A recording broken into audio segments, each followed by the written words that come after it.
It's time for another episode of AI Update brought to you by InforMaven. I'm JD Mosley Matchett, the founder and CEO of InforMaven, and our guest today is Dr. Claire Brady, a nationally recognized consultant, speaker, and coach who helps higher education leaders navigate AI with intention. Drawing on 25 years of campus and executive experience, she guides institutions in using technology to advance student success, strengthen organizational culture, and deepen human connection. Welcome to the podcast, Claire. I'm so thrilled to be here. Thank you so much, JD. I love your company's tagline, Oh, at the intersection of human expertise and AI innovation. Now, how did you come up with that? And is there any special meaning underlying that phrase? it wasn't actually originally our tagline. My company's name is Glass Half Full Consulting, which, if you spend more than 10 minutes with me, makes perfect sense. I tend to see the positive opportunities that are available. I'm not a deficit model thinker. But where my work really naturally started to coalesce in the area of AI was this idea that humans are in the driver's seat, right? We're not being left behind. Robots are not coming for us in the way that maybe science fiction novels have told us in the past. And so, what I kept hearing from my clients was, I feel so much more confident. I feel so much more competent after working with you that I feel like I'm in the driver's seat. And so what I really figured out was the work was really at that intersection of embracing the technology, understanding the technology, fearing the technology a little bit, but that we're in the driver's seat and that humans need to be at the center of this work or it's not worth it. And that's really where that tagline came from. You're absolutely right, Claire. That's great. You've written about being a nowist rather than a futurist when it comes to AI. So, what does that mean for higher education leaders who are trying to move beyond pilots into large scale transformation? It's funny, JD. I call myself a nowist all the time because I see this constant gap between what's already happening on our campuses and what leaders think might happen someday. Just recently, I was with a campus where leaders were still debating whether to allow students to use ChatGPT. Yet our students have been using it for months and in some cases years to draft emails, brainstorm projects, and even plan their course schedules. The future isn't coming. It isn't some future point. It's here and it's sitting in our students' pockets, right? So when I meet with presidents and provosts and vice presidents, I often hear, should we wait until the technology matures to really dive in? My response is our students can't wait. Our employers can't wait. The world isn't waiting for higher ed to feel ready or to feel competent. The risk isn't moving too quickly, it's waiting too long and leaving the majority of our students to figure it out without us. Too many campuses fall into what I call the pilot trap, running the same experiment with 20 or 100 students while 30,000 are out there figuring it out for themselves. That's not innovation, it's performance dressed up as strategy, right? So a nowist approach is about pairing urgency with intentionality. It means asking, if AI can reduce the administrative tasks burning out our staff, why not scale it now? If I can help personalize learning in ways that keep students engaged, why limit it to just simply a pilot? Higher ed leaders don't need to be futurists. They need to act with courage in the present moment. The institutions that will thrive aren't the ones waiting for the perfect clarity, but the ones willing to learn in real time and lead with purpose right now. I love that. That is so accurate. In higher education, the work is deeply relational, so maintaining the human touch is really important. Can you describe the most promising AI use cases you've seen that still keep the human connection at the center? Sure. It's what I love about our field, right? Higher education is about human transformation, and no algorithm can ever replace that. One powerful possibility that I see AI is as an early signal, not an answer machine.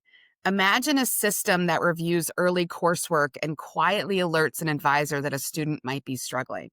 The student doesn't get a cold auto email, they get a phone call or a check in from someone who knows them and can offer them real support.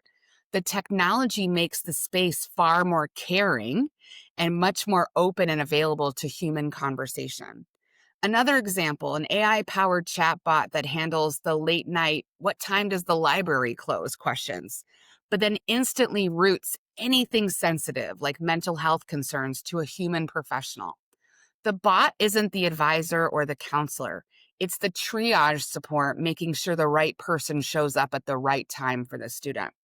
And of course, I get really excited about the ways that AI can help faculty and staff spend more time on the high impact parts of their work.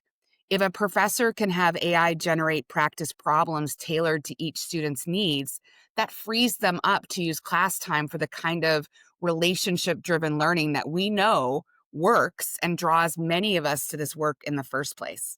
At its best, AI doesn't replace connection, it protects and it amplifies it.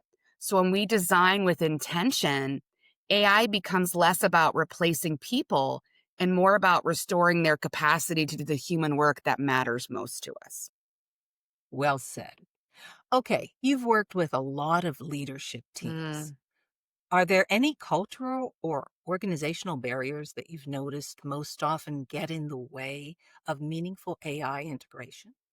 It's such a good question. So many. The biggest barriers, though, I see in my consulting work aren't technical, they're all cultural.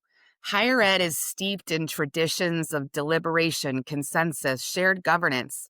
And these are all absolutely strengths of our field. But they also sometimes can create what I call innovation gridlock, right? The risk of making the wrong decision often feels scarier than the risk of making no decision. I've seen leadership teams spend an entire meeting debating whether a chatbot should greet students with hello or with hi, while their students wait days for answers about financial aid or advising. That's not because those leaders don't care. It's because the culture makes it hard to move forward without perfect clarity. So we all struggle with silos. IT might be building out infrastructure, faculty might be experimenting with AI in the classroom, and student affairs might be piloting new engagement tools. Yet they're rarely sitting in the same room to design solutions together. The opportunity is to align those efforts around shared student outcomes. And then there's the idea of expertise hoarding. We sometimes assume only computer scientists or external vendors know how to do AI, but I've sat with registrars who know exactly where automation could free up capacity. And I've sat with student affairs leaders who can spot the human implications of AI better than any technologist can. The campuses that thrive are the ones that invite everyone's expertise into the conversation, including students. Meaningful integration comes when we stop treating AI as just another software rollout and start treating it as a leadership and cultural shift. It also happens when we align around shared outcomes and let AI serve our people, not the other way around. You often emphasize responsible and human centered AI. So, what does responsible AI look like in a student centered higher education context?